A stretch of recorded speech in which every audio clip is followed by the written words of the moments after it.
தமிழ் உறவுகளுக்கு வணக்கம். இப்போ நாங்கள் சிக்ரியாவிலேருந்து புலனர்வா போக போகிறோம். புலனர்வா அப்படிங்கிறது அனுராதபுரம் மாதிரி புலனர்வாவும் அவங்களுடைய முக்கியமான ஒரு கேபிட்டல் தலைநகரமாக இருக்குது. இந்த தலைநகரத்தை உருவாக்குனது சோழர்கள்.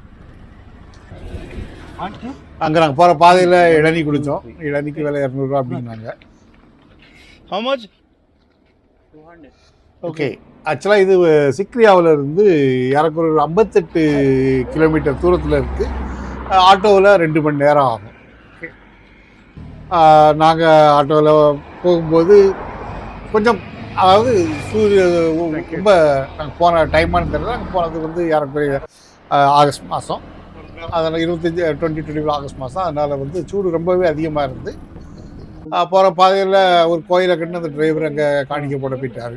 அப்போ தான் எனக்கு புரிஞ்சு அவங்களுக்கும் நம்மளை மாதிரி அதாவது நம்ம ஊரில் டிரைவர்கள் அவங்க மதத்தை பொறுத்து எங்கே ஒவ்வொரு கோயிலில் காணிக்கப்பட்டு போகிறத பார்த்துருக்கேன் நான். அதை மாதிரி இது பண்ணாங்க. கோயிலேருந்து ஒரு ஆள் மாங்காய் கொண்டு வைக்க வந்தார். ஓகே, இது என்ன ஆகுதுனாக்கி 990, அதாவது 10ஆம் செஞ்சுரியில் 993களில் ராஜராஜ சோழன் இருக்கும்போது இங்கே அவங்க இதை ஸ்ரீலங்காவை அடித்து வெற்றி கொள்கிறாங்க.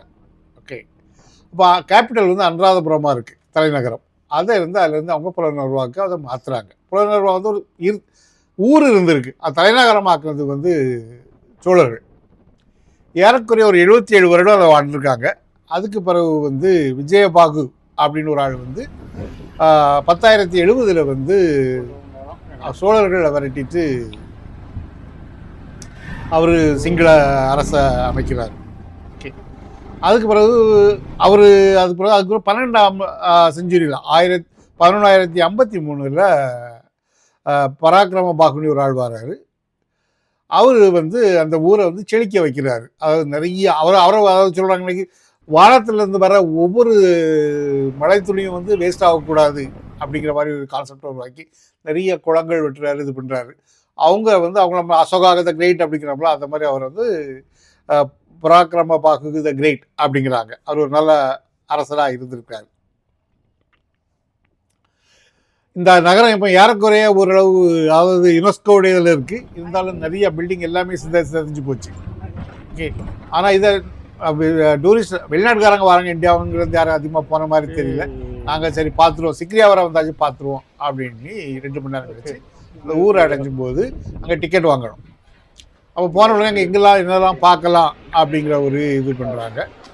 ஒரு போஸ்டர் வச்சுருக்காங்க. டிக்கெட்டு அவங்க அங்கே டிக்கெட்டு நீங்கள் இந்தியன் பாஸ்போர்ட் வச்சுருந்தீங்கன்னா $15, இல்லைன்னா $30. நாங்கள் சிக்ரியாக்குள்ளே பாஸ்போர்ட் கொண்டு போகலை.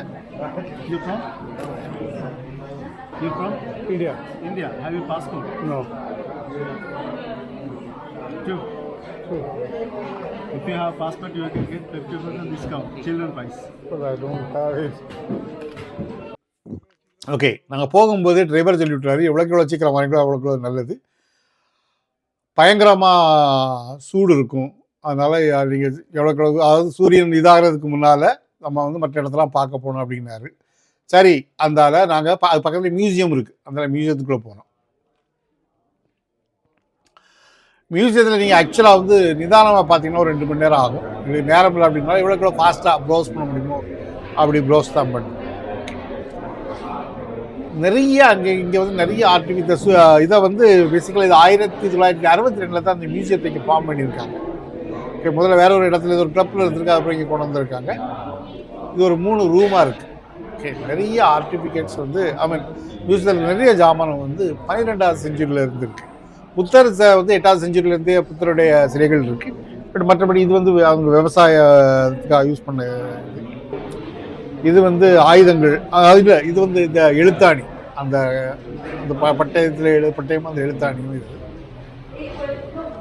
இது சாலிஸ், அதாவது பேழை அப்படிங்கிறாங்க. அப்புறம் நிறைய அவங்க சிங்களத்தில் எழுதின கற்கள், பெரிய பெரிய பாறைகள் நிறையா இருக்குது அங்கே. பழைய கோயில்களில் பழைய அந்த கட்டிடங்கள் அவங்களுடைய அந்த மாடல் மாதிரி செஞ்சுருக்காங்க. இது அவங்க அந்த காலத்தில் யூஸ் பண்ண ஆர்னமெண்ட் எல்லாமே 12ஆம் செஞ்சுரியில் உள்ளது, 11, 12 உள்ளது. பேசிக்கலாக அந்த பராக்கிரம பாகு பீரியட் உள்ளதான் நிறையா இருக்குது. எனக்கு புரிஞ்ச அளவில் என்ன அப்படின்னாச்சு நீங்கள் வந்து அதுக்குள்ள கைடை வந்து சொல்கிறத கேட்டுட்டு இருந்தீங்க. அவங்க வந்து அந்த சோலாஸ் இன்வேடர்ஸ் அப்படின்னு ஒரு வார்த்தையை யூஸ் பண்ணுவாங்க, இன்வேடர்ஸ் அப்படின்னு.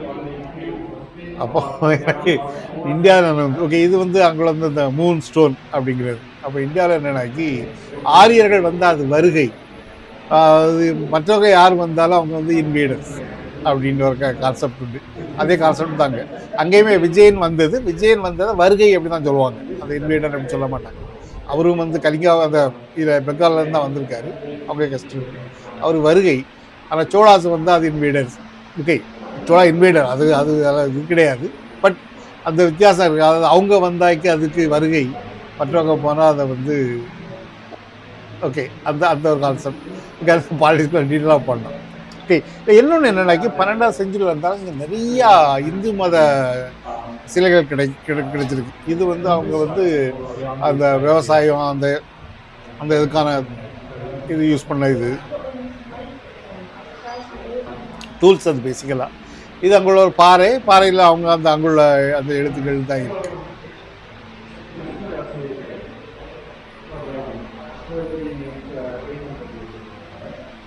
இது வந்து அங்குள்ள ஆயுதங்கள் அப்படிங்கிறாங்க, அந்த காலத்தில் அவங்க யூஸ் பண்ண ஆயுதங்கள் எல்லாமே 12ஆம் செஞ்சுரி தான். நிறைய அந்த அவங்களோட அந்த சிற்பங்கள் இருக்கலாம், அதை சோழாஸோட ஸ்டைல் பார்க்கலாம் நீங்கள்.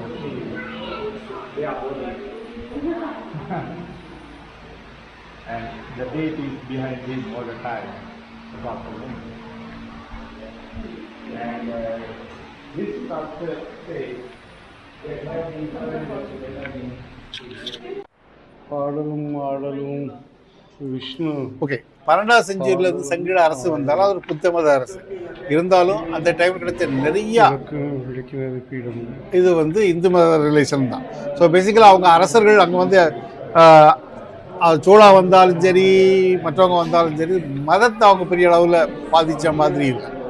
ஓகே, இன்னொன்று வந்து அது கேட்டுக்குமே எனக்கு இன்னொன்று நினைவு வந்து, நீங்கள் கொஞ்சம் காலத்துக்கு முன்னால் வந்து நிறைய யூடியூப், அதாவது சாரி இதில் வாட்ஸ்அப்பில் ஒரு இது வரும், India never invaded in other countries, India never invaders, Indians are never invaded அப்படிங்கிறது. நான் அங்கே போய் பார்த்தாக்கி அடிக்க ஒரு தடவை அவங்க சொல்லுவாங்க Indian invaders, south Indian invaders, சோழாத இன்வேடர். ஸோ எந்த காலத்துலேயுமே அரசர்களாக தான் இருந்திருக்காங்க. ஓகே, அவங்க வந்து நல்லவங்க கிட்டவங்க கதைக்குள்ள நல்ல அரசர்களும் இருக்காங்க, கெட்ட அரசர்களும் இருந்திருக்காங்க. ஆனால் இங்கே பார்த்தாக்கி அவங்க வந்து மதத்தை பற்றி அவங்க பண்ண மாதிரி தெரியல எனக்கு. அவங்க 12ஆம் செஞ்சுரியில் 10 வந்தாலும் அவங்க வந்து அவங்க இந்து மதம் செழித்து வளர்ந்த மாதிரி தான் இருக்குது. எனக்கு நிறையா ஜாமான்கள் இந்து மதத்தினுடைய இங்கே கிடச்சிருக்கு அந்த செஞ்சுரிகளில்.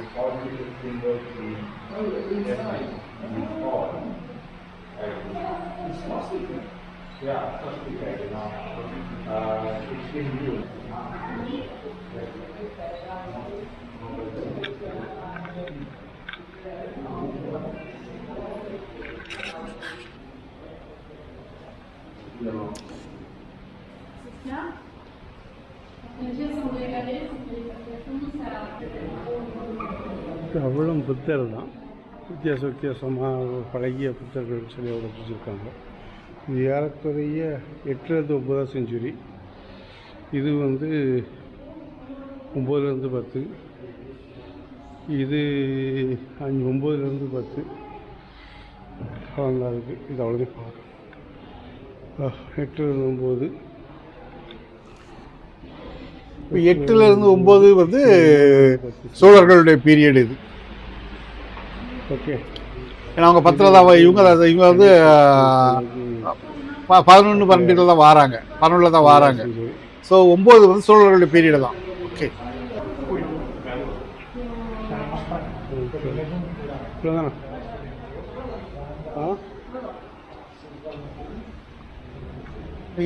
இங்கே பார்த்தீங்கன்னா அதாவது அந்த அவங்க 3 ரூமாக இருக்குது. அதாவது முதல்ல வந்து அவங்க யூஸ் பண்ண கருவிகள், 2வது வந்து அந்த கோயில்கள், அது இது. 3வது வந்து நிறையா 3வது தான் அந்த இந்து மத அந்த இதெல்லாம் இருக்குது. சூரியன் நிறைய வந்து ஜாமான்கள் கிடைச்சது இது இருக்குது.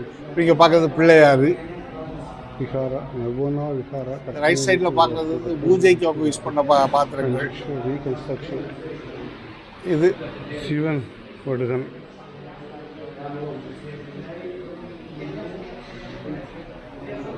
பிள்ளையார் வந்து 12ஆம் செஞ்சுரி.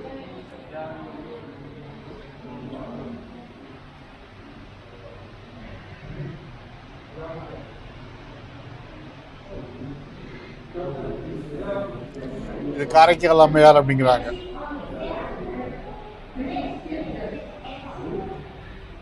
சிவா சந்திரசேகரா 11C.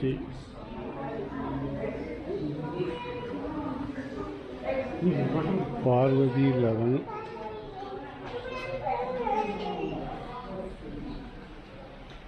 இதுதான் சக்கரத்தை உருவாக்குனாரோ? இதை வச்சு தான் சக்கரத்தை உருவாக்குனாரோ?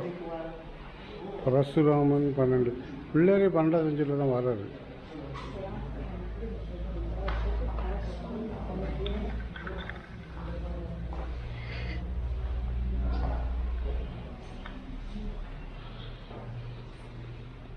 சுந்தரமூர்த்தி 12ஆம் செஞ்சுரி.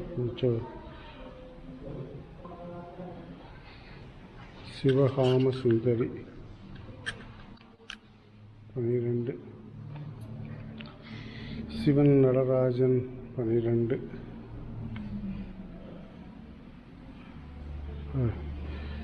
சுமந்த சுமூர்த்தி 12.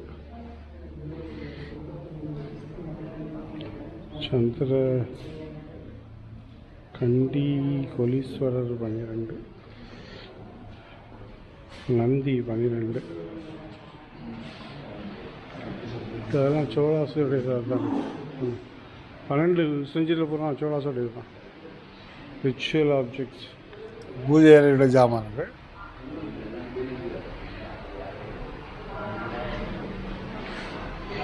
விஷ்ணு.